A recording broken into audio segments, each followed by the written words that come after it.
ವಿದ್ಯಾಭಿಕ್ಷು ನಿಮಗಾಗಿ ತಂದಿದ್ದೆ daily dose ರೂಪದಲ್ಲಿ SSLC challenge. ಈ ಚಾನಲ್ ಸಬ್ಸ್ಕ್ರೈಬ್ ಮಾಡಿರಿ ಮತ್ತು ಸೈನ್ಸ್ ಸ್ಕೋರ್ ಮಾಡೋದು ನಿಮ್ಗೆ ಭಾಳ ಈಸಿ ಆಗ್ತದೆ. ಈಗ ಡೈಲಿ ಡೋಸ್ 2ನೇ ಅಧ್ಯಾಯ ಆಮ್ಲಗಳು, ಪ್ರತ್ಯಾಮ್ಲಗಳು ಮತ್ತು ಲವಣಗಳನ್ನು ಅಭ್ಯಾಸ ಮಾಡೋಣ. ಈ ಕೆಳಗಿನ ಪ್ರಶ್ನೆಗಳಿಗೆ ಅಥವಾ ಅಪೂರ್ಣ ಹೇಳಿಕೆಗಳಿಗೆ 4 ಪರ್ಯಾಯ ಉತ್ತರಗಳನ್ನು ನೀಡಲಾಗಿದೆ.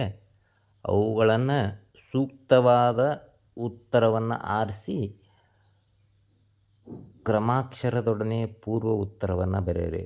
ನೋಡಿರಿ, ಪರೀಕ್ಷೆಯಲ್ಲಿ ಆಪ್ಷನ್ ಬರಿಬೇಕು ಮತ್ತು ಉತ್ತರನೂ ಬರಿಬೇಕು ರೀ.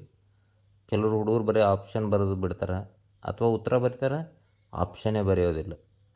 ಹಾಗಾದಾಗ ಇವ್ಯಾಲ್ಯೂಯೇಷನ್ ಮಾಡೋರಿಗೆ, ಇವ್ಯಾಲ್ಯೂಟರ್ಗೆ ಏನು ಹುಡುಗರು ಪೇಪರ್ ಬರ್ದಾರ ಅನ್ನಿಸ್ತದೆ. ಅದಕ್ಕೆ ಆಪ್ಷನ್ ವಿತ್ ಆನ್ಸರ್ ಬರೀರಿ. ಈಗ ಮೊದಲನೇ ಪ್ರಶ್ನೆ, ಒಂದು ದ್ರಾವಣದ pH ಮೌಲ್ಯ ಹೆಚ್ಚಾದಂತೆ ಪ್ರತ್ಯಾಮ್ಲೀಯ ಲಕ್ಷಣ ಕಡಿಮೆಯಾಗುತ್ತದೆ ಮತ್ತು OH ಅಯಾನುಗಳ ಸಂಖ್ಯೆ ಹೆಚ್ಚುತ್ತದೆ. ಆಪ್ಷನ್ ಬಿ, ಆಮ್ಲೀಯ ಲಕ್ಷಣ ಹೆಚ್ಚಾಗುತ್ತದೆ ಮತ್ತು H+ ಅಯಾನುಗಳ ಸಂಖ್ಯೆ ಕಡಿಮೆಯಾಗುತ್ತದೆ.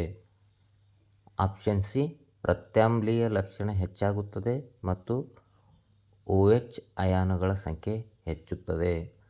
ಆಪ್ಷನ್ ಡಿ, ಆಮ್ಲೀಯ ಲಕ್ಷಣ ಕಡಿಮೆಯಾಗುತ್ತದೆ ಮತ್ತು H+ ಅಯಾನುಗಳ ಸಂಖ್ಯೆ ಹೆಚ್ಚಾಗುತ್ತದೆ. ಉತ್ತರ ಸಿ, ಪ್ರತ್ಯಾಮ್ಲೀಯ ಲಕ್ಷಣ ಹೆಚ್ಚಾಗುತ್ತದೆ ಮತ್ತು OH- ಅಯಾನುಗಳ ಸಂಖ್ಯೆ ಹೆಚ್ಚುತ್ತದೆ. ಈ ಶಾರ್ಟ್ಸ್ದಾಗ ಇದ್ರ ಬಗ್ಗೆ ನಾನು ಪ್ರಾಕ್ಟಿಕಲ್ಲೇ ಮಾಡಿ ತೋರಿಸ್ತೀನಿ. ಇದಕ್ಕೆ ಡಿಸ್ಕ್ರಿಪ್ಷನ್ ಆ್ಯಡ್ ಮಾಡ್ತೀನಿ, ನೋಡಿರಿ ಎಲ್ಲರೂ. 1ನೇ ಪ್ರಶ್ನೆಗೆ ವಿವರವಾಗಿ ನಾನು ಪ್ರಾಕ್ಟಿಕಲ್ ಮಾಡೀನಿ, ಅದನ್ನು ಶಾರ್ಟ್ಸ್ದಾಗದ, ಅದನ್ನು ಇದಕ್ಕೆ ಡಿಸ್ಕ್ರಿಪ್ಷನ್ ಆ್ಯಡ್ ಮಾಡ್ತೀನಿ, ನೋಡಿರಿ. ಇನ್ನು 2ನೇ ಪ್ರಶ್ನೆ ನೋಡೋಣ.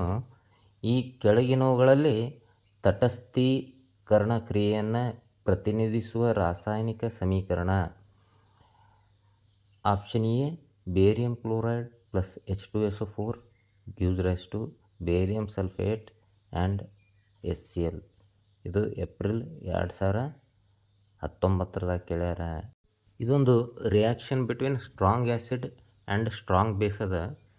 ಇದು ಡಿಸ್ಪ್ಲೇಸ್ಮೆಂಟ್ ರಿಯಾಕ್ಷನ್ ಕೂಡ ಅದ, ರಾಸಾಯನಿಕ ಸ್ಥಾನಪಲ್ಲಟ ಕ್ರಿಯೆ.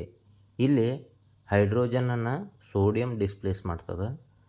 ಇದನ್ನು ಕೂಡ ನಾನು ಪ್ರಾಕ್ಟಿಕಲ್ ಮಾಡೀನಿ, ಶಾರ್ಟ್ಸ್ದಾಗ ಲೋಡ್ ಮಾಡೀನಿ.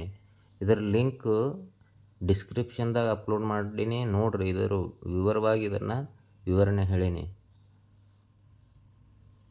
ಇದನ್ನು ಚೆಂದಾಗೆ ನೀವು ಅಭ್ಯಾಸ ಮಾಡಿರಿ. ಭಾಳ ಈಸಿ ಅದ ಸೈನ್ಸ್ದಾಗ ಸ್ಕೋರ್ ಮಾಡೋದು. ಅಪ್ ಟು ಡೇಟ್ ವರ್ಕ್ ಮಾಡಿರಿ, ಅಪ್ ಟು ಡೇಟ್ ತಿಳ್ಕೊರಿ, ಭಾರಿ ಬೆಸ್ಟ್ ಸ್ಕೋರ್ ಮಾಡ್ತೀರಿ. ಒಳ್ಳೆಯ ರಿಸಲ್ಟು ನೀವು ಸಂಪಾದನೆ ಮಾಡ್ತೀರಿ. ಮತ್ತು ಚಾನಲ್ ಸಬ್ಸ್ಕ್ರೈಬ್ ಮಾಡಿರಿ, ಅದನ್ನು ಮರಿಬೇಡ್ರಿ.